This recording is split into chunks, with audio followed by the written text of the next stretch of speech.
Assalamualaikum warahmatullahi wabarakatuh.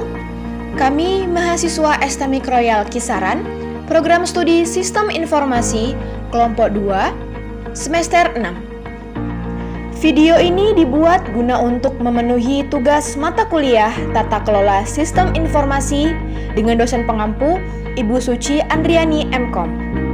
Kelompok ini terdiri dari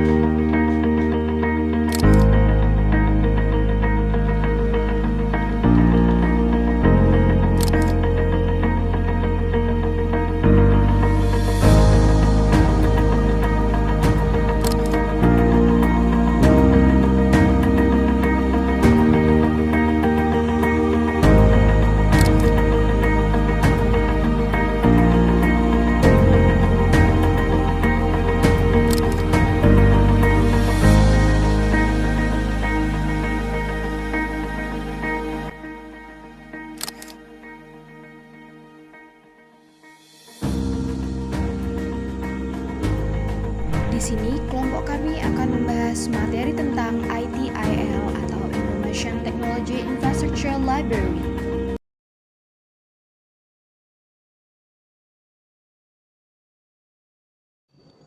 Baiklah, saya akan menjelaskan pengertian dan tujuan ITIL.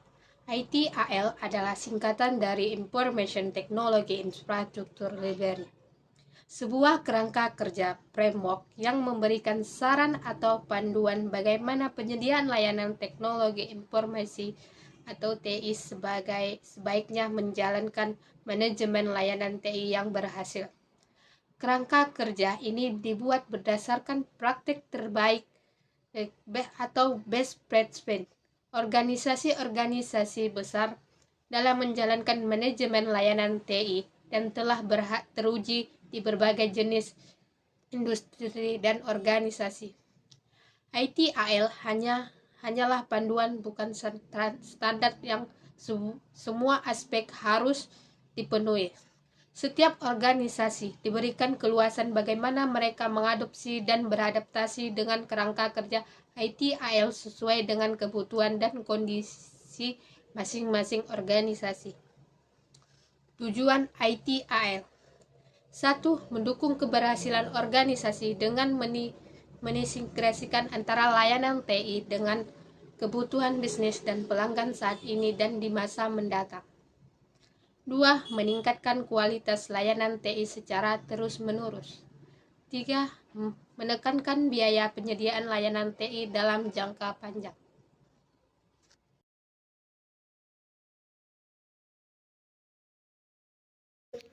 Submateri selanjutnya adalah sejarah dan evolusi dari ITIL atau Information Technology Infrastructure Library. Awal mula 1980-an, ITIL bermula sebagai upaya dari Central Computer Telecommunication Agency atau CCTA di Inggris untuk mengembangkan standar praktik terbaik dalam manajemen layanan TI. Tujuan utamanya adalah membantu organisasi pemerintah untuk memanajemen layanan TI mereka dengan lebih efektif. Lalu, ITIL versi awal yang kedua pada tahun 1990-an, ITIL ini pertama kali diterbitkan dengan sekumpulan buku yang merekomendasikan praktik dan proses dari manajemen layanan TI. Buku-buku ini mencakup berbagai aspek seperti manajemen konfigurasi, manajemen keamanan, dan lain-lain. Yang ketiga, adopsi global pada tahun 2000-an. Jadi, ITIL di tahun ini mulai mendapatkan pengakuan secara global di luar sektor pemerintah. Banyak organisasi swasta yang mengadopsi kerangka kerja ini karena dianggap sangat mengefisiensikan biaya dan membantu memanajemen layanan TI mereka dengan sangat efisien. ITIL versi yang kedua pada tahun 2000-an. Nah, ITIL ini mulai meningkatkan signifikan dalam cakupan dan praktik manajemen layanan. Nah, ITIL V2 atau ITIL versi yang kedua ini sudah mencakup buku-buku seperti Service Delivery, Service Support, dan Service Management, dan lain-lain. Selanjutnya, ITIL versi ketiga pada tahun 2007, ITIL di tahun ini sudah mulai pendekatan kepada servis layanan hidup ataupun service life cycle approach yang terintegrasi. Ini terdiri dari 5 buku inti, yakni Service Strategy, Service Transition, Service Design, Continuous, dan yang terakhir Service Improvement. Nah, selanjutnya ITIL versi yang ketiga di tahun 2011, ITIL V3 ini sudah mulai update untuk menyempurnakan beberapa aspek dan untuk mengklarifikasi dari versi yang sebelumnya dari sumber feedback pengguna dan praktisi. Lalu, ITIL versi yang keempat di tahun 2019, ITIL ini awalnya kan mulai pendekatan siklus layanan hidup ya. Jadi di tahun ini sudah mulai pendekatan lebih modern dan adaptif. Nah, semenjak ITIL versi yang keempat tersebut sampai saat ini ITIL selalu beradaptasi kepada perkembangan tren teknologi dan kebutuhan organisasi modern.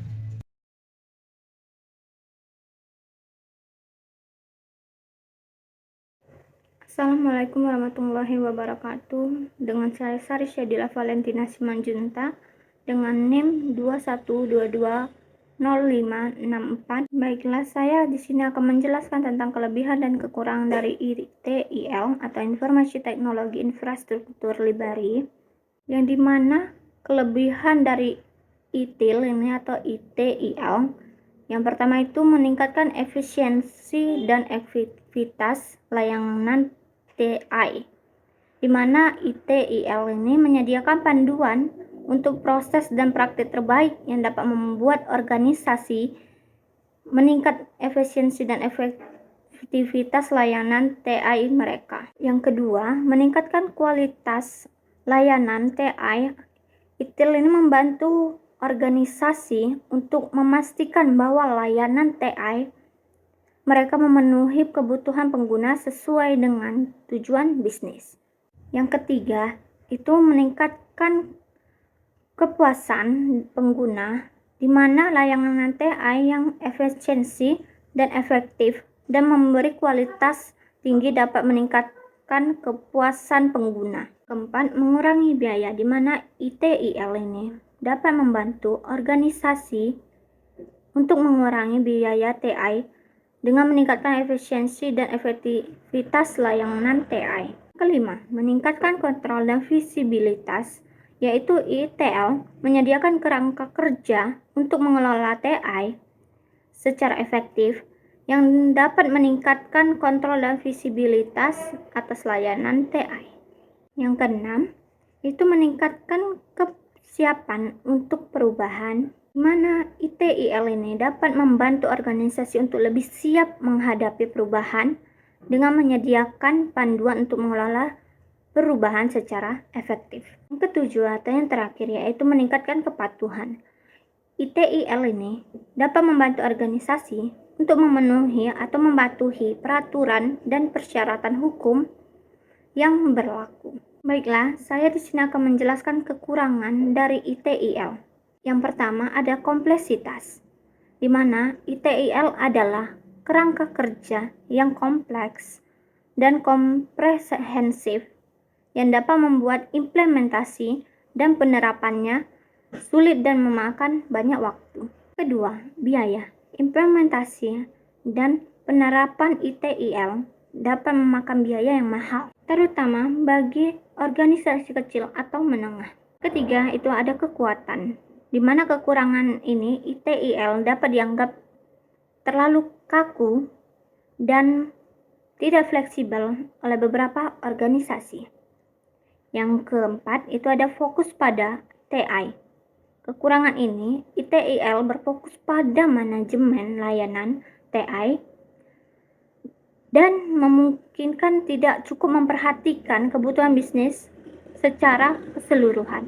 Terakhir atau yang kelima yaitu kurang fokus pada pelanggan. ITIL kurang fokus pada kebutuhan dan ekspektasi pelanggan dibandingkan dengan beberapa kerangka kerja, manajemen, layanan lainnya.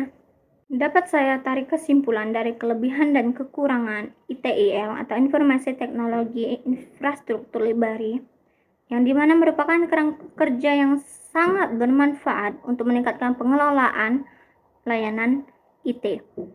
Namun, keberhasilan implementasi ITIL ini sangat tergantung pada beberapa faktor seperti komitmen manajemen, keterlibatan seluruh stakeholder, dan kesesuaian dengan budaya organisasi. Mana dengan mempertimbangkan kelebihan dan kekurangan ITIL ini, serta rekomendasi di atas yang setelah saya bacakan, organisasi dapat mengambil keputusan yang tepat dalam mengadopsi ITIL untuk meningkatkan kualitas layanan TI atau IT dan mencapai tujuan bisnis. Terima kasih.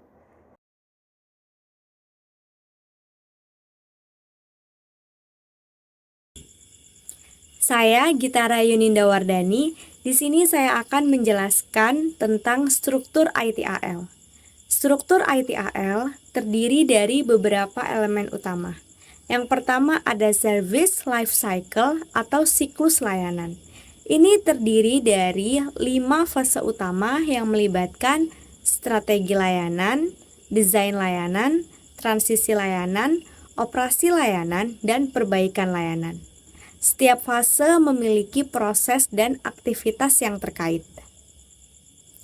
Yang kedua ada service strategi atau strategi layanan.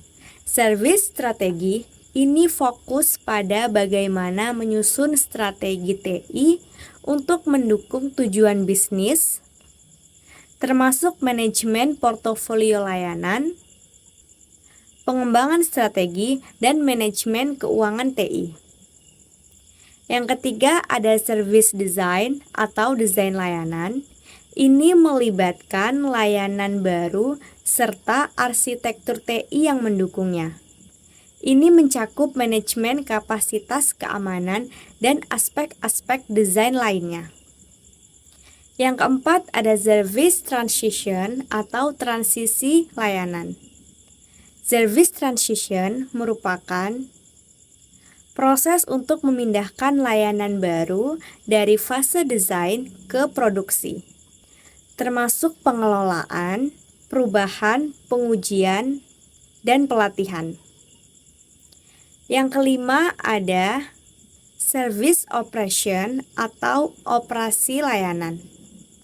Service operation fokus pada pengelolaan dan dukungan operasional sehari-hari.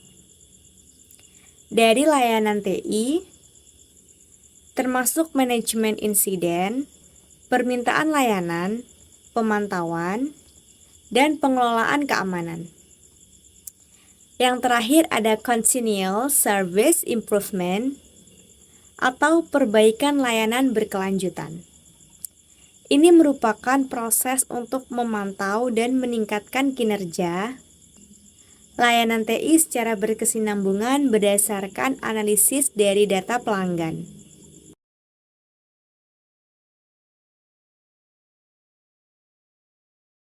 Assalamualaikum warahmatullahi wabarakatuh. Perkenalkan, nama saya Rizky Tranika. Saya akan menjelaskan manfaat dan tantangan mengimplementasi ITIL. Manfaat yang pertama yaitu meningkatkan efisiensi operasional, mengurangi waktu yang diperlukan untuk menyelesaikan insiden dan masalah. Yang kedua, mengurangi biaya IT, optimasi penggunaan sumber daya dan mengurangi pemborosan. Dan yang ketiga, meningkatkan kepuasan pelanggan. Layanan yang lebih responsif dan andal meningkatkan pengalaman pelanggan. Yang keempat, mengurangi risiko. Proses manajemen perubahan yang lebih baik, mengurangi risiko gangguan operasional. Yang kelima, meningkatkan kepatuhan, membantu organisasi mematuhi peraturan dan standar. Dan selanjutnya, tantangan dalam implementasi ITIL yang pertama ada resistensi terhadap perubahan. Karyawan mungkin enggan mengadopsi proses dan alat baru. Yang kedua, biaya implementasi, memerlukan investasi dalam pelatihan, alat, TSM, dan sumber daya lainnya. Yang ketiga, kompleksitas proses. Implementasi ITIL bisa menjadi kompleks dan memerlukan koordinasi yang baik di seluruh organisasi. Dan yang terakhir, kebijakan dan prosedur yang tidak jelas. Kebijakan dan prosedur yang tidak jelas dapat menghambat implementasi yang efektif.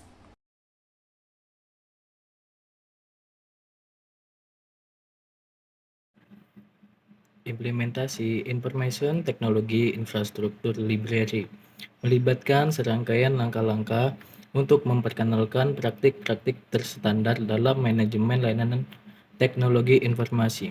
Berikut adalah langkah-langkah umum untuk mengimplementasikan framework ITIL. Yang pertama, ada penilaian awal atau assessment. Lakukan evaluasi terhadap keadaan saat ini dari proses-proses manajemen layanan teknologi informasi di perusahaan Anda. Identifikasi area di mana ITIL dapat memberikan nilai tambah yang signifikan. Yang kedua, ada penentuan sasaran atau goal setting.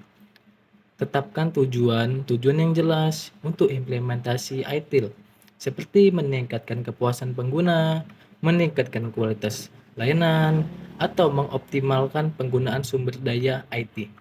Yang ketiga, ada perencanaan atau planning. Buat rencana implementasi yang mencakup jadwal waktu, sumber daya yang dibutuhkan, dan pengalokasian anggaran. Yang keempat, ada pemahaman dan pelatihan atau education and training. Pastikan tim IT dan personel terkait memahami konsep-konsep dasar ITIL. Yang kedua, berikan pelatihan yang diperlukan kepada staf untuk memastikan pemahaman yang memadai tentang peran dan tanggung jawab mereka dalam proses baru. Yang kelima, penerapan atau implementasi. Mulailah menerapkan proses-proses ITIL secara bertahap sesuai dengan rencana yang telah disusun. Memonitor pelaksanaan dan identifikasi hambatan atau masalah yang mungkin timbul selama implementasi. Yang keenam, penyempurnaan berkelanjutan. Gunakan hasil pengukuran dan umpan balik dari pengguna untuk menggunakan penyempurnaan berkelanjutan terhadap proses-proses ITIL. Dengan mengikuti langkah-langkah tersebut, dengan secara sistematis, perusahaan atau organisasi dapat mengintegrasikan ITIL ke dalam lingkungan teknologi informasi ke mereka untuk meningkatkan efisiensi, kualitas layanan, dan respon terhadap kebutuhan bisnis.